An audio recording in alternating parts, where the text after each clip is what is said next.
পেজে প্রোডাক্ট ভালো মনে হয়েছে, কিন্তু অ্যাড আমি প্রথমে চালাতে চাইনি। একজন অনলাইন বিজনেস ওনার আমাকে মেসেজ দিয়ে বলে যে ভাই আমার পেজটা অ্যাড চালাবেন।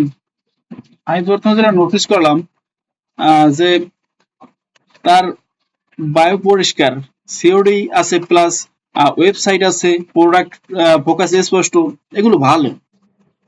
কিন্তু সবচেয়ে বড় সমস্যা হলো পেজে পাবলিসিটি প্রায় নেই বললেই চলে। বিডিতে হয় কি, পুরুষদের প্যান্ট শার্ট প্লাস সিওডি মার্কেটে মানুষ আগে দেখে নেয়, আগে কাস্টমার কি বলছে।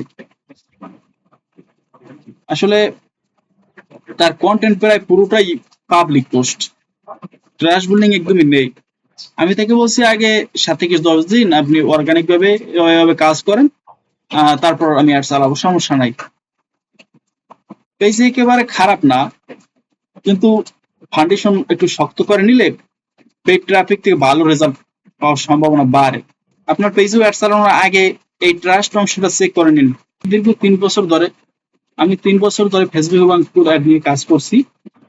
আমি মূলত আগে আমার ফেসবুক আইডি থেকে সবাই যোগাযোগ করতো।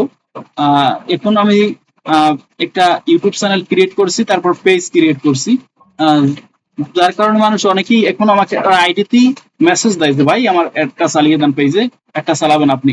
আহ, তো আপনারা যদি ইউটিউব থেকে বা ফেসবুক পেজ থেকে দেখেন, আপনারা সেখানে মেসেজ বা কমেন্ট করতে পারেন, সমস্যা নেই। ধন্যবাদ।